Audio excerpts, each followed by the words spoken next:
Olá, boa noite. Está começando mais uma edição do Jornal da Difusora. Vamos aos destaques de hoje. O primeiro dia do lockdown. Barreiras foram montadas em vários pontos dos 4 municípios da ilha. Fiscalização também na entrada e saída da cidade. Somente veículos de serviços essenciais puderam circular. Rodoviária de São Luís passa por processo de desinfecção. Prefeito da capital avalia primeiro dia de restrições como positivo e ainda Câmara de Caxias realiza sessão remota pela primeira vez na história. O Jornal da Difusora já está no ar.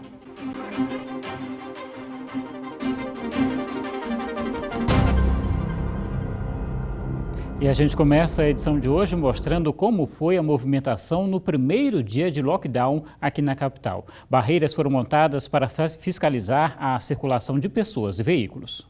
A praia mais movimentada de São Luís amanheceu assim. Este vídeo mostra o momento em que um morador que saiu para se exercitar foi abordado por policiais e teve que voltar para casa. O bloqueio total das atividades não essenciais foi decretado pela Justiça na semana passada na capital e em mais 3 cidades, Paço do Lumiar, Raposa e São José de Ribamar. São medidas em favor de toda a população. Por isso mesmo, eu acredito que haverá esta colaboração e nós teremos o funcionamento de barreiras das forças policiais e teremos também a existência de pontos de controle das prefeituras municipais de São Luís, São José de Ribamar, Paço do Lumiar e Raposa. No decreto consta expressamente que haverá a edição também de decretos municipais. Então, alguns pontos serão esclarecidos pelos prefeitos. No Maranhão, já foram confirmados mais de 4.500 casos de Covid-19. 271 pessoas morreram, segundo a Secretaria Estadual de Saúde. Mais de 80% das mortes foram registradas na região metropolitana. 96% dos leitos da rede pública estão ocupados. Quase já não há mais vagas nas unidades de terapia intensiva. Os hospitais particulares também estão lotados. O juiz que decretou o lockdown a pedido do Ministério Público foi vítima de ameaças de morte nas redes sociais. Uma ameaça à magistrada é só mais um fato dentro deste contexto que estamos vivendo de absoluta intolerância em nosso país. Nós precisamos refletir sobre isso para que as instituições funcionem e nós consigamos conter essa onda de intolerância que está colocando em risco a nossa democracia. Para evitar que a população saia de casa, 30 bloqueios foram montados em vários pontos da ilha. Todas as estradas de acesso foram bloqueadas. As ruas são monitoradas 24 horas. As medidas de fechamento total vão durar 10 dias. Para circular pelas 4 cidades, os trabalhadores dos serviços essenciais precisam apresentar uma declaração emitida pelas empresas. Esse mês de maio deve apontar como o mês mais difícil para a gente. Por isso é que é importante a gente tomar essa medida agora. Se você não é de serviço de segurança, não é de serviço de saúde, essencialmente é isso, você não precisa estar se deslocando pela cidade. Nesse momento, a gente precisa que você fique em casa para ajudar a diminuição da curva de transmissão da doença. Essa é a intenção, né? E tivemos fiscalização também na entrada e saída da Ilha de São Luís. O decreto de lockdown proíbe a entrada e saída de quase todos os veículos da grande ilha de São Luís. As exceções são caminhões com cargas para abastecimento, ambulâncias, viaturas da polícia e o transporte de doentes e funerário, desde que não seja envolvendo contaminação pela Covid-19. A fiscalização foi reforçada na barreira da Estiva, onde já existe uma barreira contínua da Polícia Militar. Nós temos o transporte rodoviário, que é realizado tanto no âmbito intermunicipal quanto no âmbito interestadual. E é feito através de linhas regulares, ônibus regulares, micro-ônibus e vans. Esse transporte está interrompido durante esses 10 dias de manutenção do lockdown. Então, nenhum ônibus, nenhum micro-ônibus, nenhuma van que realizam o transporte intermunicipal de passageiros entre o município de São Luís, entre a ilha de São Luís e o interior do estado, estará autorizado a passar pelo Estreito dos Mosquitos. A Agência Estadual de Mobilidade Urbana e Serviços Públicos, juntamente com a Polícia Militar, guardas municipais e agentes das secretarias municipais de trânsito e transportes, vai estar fiscalizando também o tráfego de veículos dentro da grande ilha de São Luís.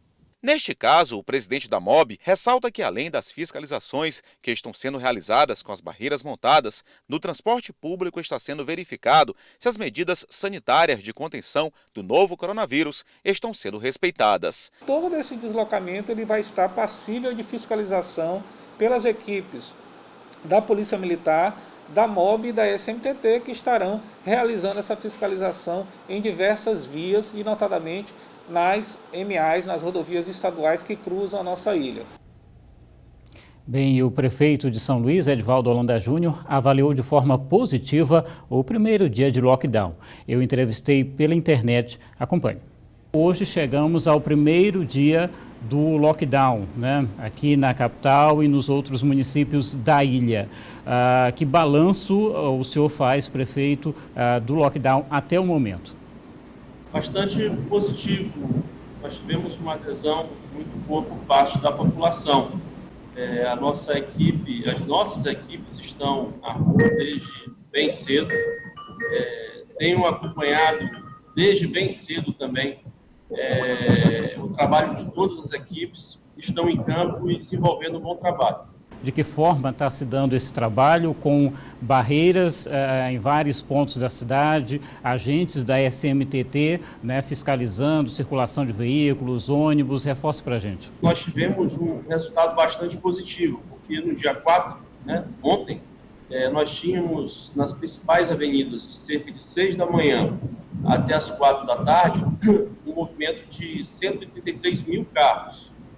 E no dia de hoje, no mesmo horário, entre 6 da manhã a 4 da tarde, nós tivemos a redução para 73 mil veículos trafegando nas principais avenidas da cidade, que representa uma redução do fluxo em torno de 46%.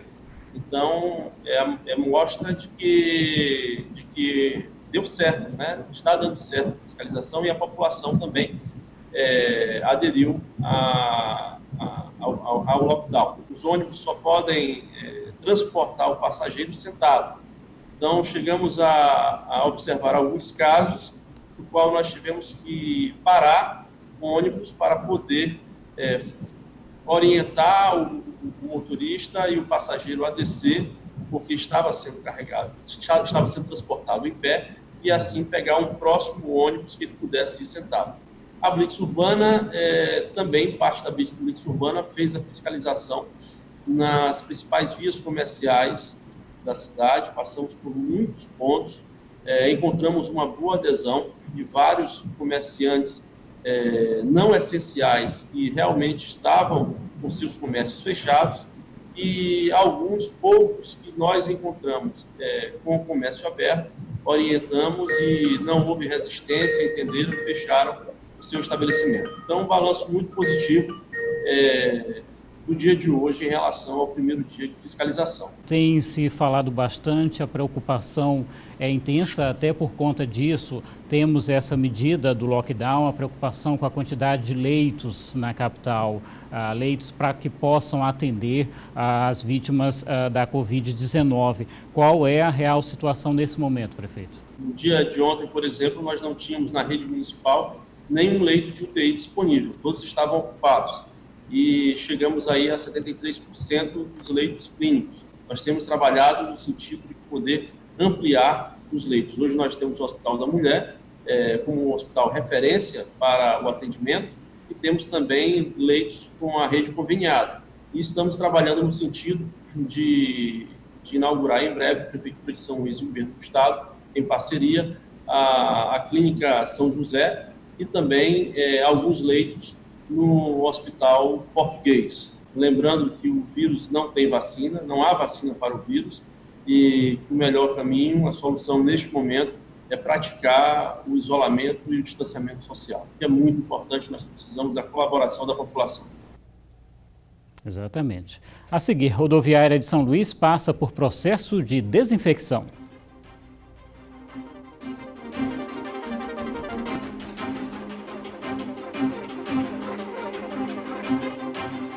De volta em Imperatriz, já é a segunda cidade do estado em número de casos confirmados da Covid-19. Foram registrados 132 casos confirmados e 6 óbitos, sendo 11 bairros com os casos registrados. O centro da cidade com 24 casos. Dados atualizados até o dia 4 de maio foram 242 casos confirmados com 14 óbitos. Um comparativo de mais de 100% de novos casos. Desse total, Imperatriz tem 172 pessoas sendo monitoradas, 134 em isolamento domiciliar, sem sintomas graves, e 38 em internação hospitalar. O médico infectologista Maurício Casanova destacou o ritmo de avanço da pandemia em Imperatriz. Os casos estão subindo a todo dia, você vê 20 novos casos aparecendo. A procura por exames também aumentou bastante e não temos exames para todas as pessoas. Já consegue haver falta de medicamentos, as pessoas não estão conseguindo ter acesso porque as farmácias não estão preparadas para atender uma demanda tão grande de solicitação de medicamento de tratamento. Mesmo diante de vários apelos de autoridades de saúde e do governo do estado com os decretos, a população não leva a sério a nova doença. Aí fica ainda mais difícil. Já a rodoviária de São Luís passou hoje por um processo de desinfecção biológica. Os homens do Exército tiveram mais uma missão na operação de combate ao coronavírus. O ponto de higienização dessa vez foi a rodoviária de São Luís, que recebe por mês, em média, 70 mil passageiros. Como é necessário fazer uma borrifação, então se tivesse muita gente, a gente poderia molhar, apesar que o produto que nós estamos usando ele não é um produto que tem reação, mas assim mesmo poderia dar um pouco mais de trabalho. Então, aproveitando a época que estamos vivendo agora, né, o lockdown, a gente aproveitou para fazer sem ter que tirar ninguém do lugar ou incomodar as pessoas que porventura estaria por aqui. A limpeza aconteceu exatamente no momento em que o terminal rodoviário de São Luís deixou de funcionar para o público, já que o acesso à grande ilha, tanto pelas rodovias federais quanto pelas estaduais, está suspenso. O procedimento e também o material utilizado por eles deve garantir a limpeza aqui do local por pelo menos 3 meses. A rodoviária passou por uma desinfecção biológica com quaternário de amônio, um produto que já vem sendo utilizado em outros países para limpeza. O Exército atuou nas áreas mais utilizadas pelos usuários do terminal. Do 24 bis, né, o bairro do João Paulo e o bairro de Fátima, onde nós já estamos realizando também, desde o início dessa crise, diversas campanhas educativas. E nesse momento, nós nos oferecemos, junto à administração da rodoviária, para realizarmos também uma atividade de higienização nesse momento em que a rodoviária ela ainda encontra-se fechada. Seria um momento mais oportuno para nós colaborarmos com essa atividade de higienização e prepararmos para quando, no momento oportuno, as atividades voltarem, proporcionarmos aí à população um ambiente ainda mais seguro. A rodoviária está com as atividades suspensas por pelo menos 10 dias, que é até quando dura o decreto de paralisação total das atividades não essenciais. Até lá, apenas o serviço administrativo vem sendo realizado. E olha só, segundo a Agência Estadual de Mobilidade Urbana, as viagens de ferry-boat entre o terminal da Ponta da Espera e Cujupe foram reduzidas. A partir de amanhã, os horários das viagens ficam assim. Sentido São Luís-Cujupe, das 6 às 6 horas da manhã e também às 6 horas da tarde. Já no sentido Cujupe-São Luís, às 8h30 da manhã e também às 8h30 da noite. Segundo a MOB, a mudança abre a possibilidade de viagem extra, isso de acordo com a demanda. E olha só, em Presidente Dutra, ruas próximas a agências da Caixa foram fechadas. As filas permanecem grandes e desordenadas. Pessoas muito próximas umas das outras. Já a máscara está sendo usada pela maioria das pessoas nas filas de bancos e também nas ruas. Na agência da Caixa, em Presidente Dutra, tendas foram instaladas em frente. A rua foi bloqueada pela Polícia Municipal. Não há mais trânsito de veículos. Apenas pessoas usando máscaras poderão trafegar em frente à agência. 7 tendas estão instaladas aqui na frente da Caixa. Além disso, serão ofertadas cadeiras que serão instaladas logo em seguida, de acordo com o gerente da instituição bancária. Também banheiros químicos serão instalados. Tudo isso para ofertar o mínimo de estrutura e conforto para os usuários. Todos aqueles que precisam ficar horas e horas na fila para buscar o seu auxílio emergencial. Com certeza melhorou bastante, que inclusive ontem mesmo aqui tinha muita gente, muito sofrimento. Fizeram essas casinhas aqui, ficou muito bom para a população aí. Em contato com a prefeitura, fomos informados que as cadeiras, banheiros químicos, a marcação no chão delimitando espaço entre as pessoas, água e outros itens prometidos serão disponibilizados até amanhã, quarta-feira, já que alguns desses precisam ser alugados, inclusive fora da cidade. A seguir, realizada a primeira sessão virtual na Câmara de Vereadores de Caxias.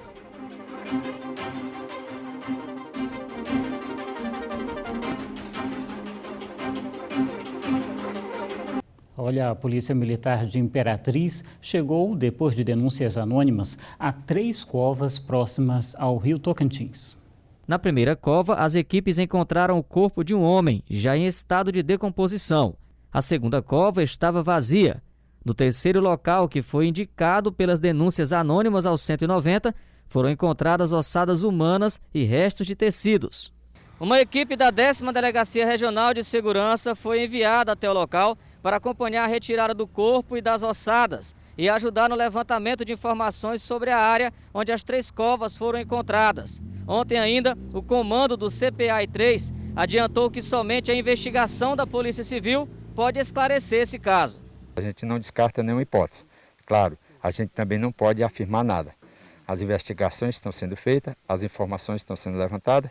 Com base nessas informações, a gente vai dar uma resposta satisfatória para a sociedade. Na manhã desta terça-feira, o delegado Praxísteres Martins, da Delegacia de Homicídios e Proteção à Pessoa, falou sobre o assunto. Foram realizadas as escavações dos pontos indicados, só que ao invés de 3, somente foram localizados 2 corpos, né? Com idades de morte diferentes, haja vista que um deles estava já num estado de decomposição completo, né? Estava apenas a ossada, foi encontrado no local. E o outro corpo ainda havia material orgânico em decomposição, né? Apesar da fase bem avançada. Então, se conclui a partir de então que foram corpos que foram mortos e enterrados em datas diferentes. No entanto, até o presente não foi possível identificar esses corpos. E foi realizada a primeira sessão virtual na Câmara de Vereadores de Caxias. É a primeira vez na história de Caxias que a Câmara de Vereadores realiza uma sessão em caráter remoto. Por conta da pandemia, os demais vereadores participaram da transmissão de suas casas. Na abertura dos trabalhos, que reuniu todos os 19 parlamentares, foram lidos os últimos requerimentos e emendas legislativas. A maioria foi aprovada. Um CRAS para o bairro Fumo Verde e recapeamento asfáltico e melhoria da iluminação pública da Rua das Flores, bairro Siriema. O vereador Magno Magalhães, presidente da Comissão de Saúde da Câmara, disse que desde que a secretária de Saúde, Socorro Melo, foi infectada pelo coronavírus, estaria havendo falta de diálogo entre a Prefeitura e a Câmara sobre as ações estratégicas de combate à Covid-19 em Caxias. Mas nós continuamos sem ter um diálogo com a secretária de Saúde. O presidente da Câmara explicou sobre a política de distanciamento no município, que inclui também os trabalhos no Legislativo. E nós, usando esses instrumentos modernos que nós temos ao nosso alcance, procuramos fazer com que esta casa continuasse produzindo, continuasse dando respostas à sociedade caxiense. Boa noite para você e até amanhã.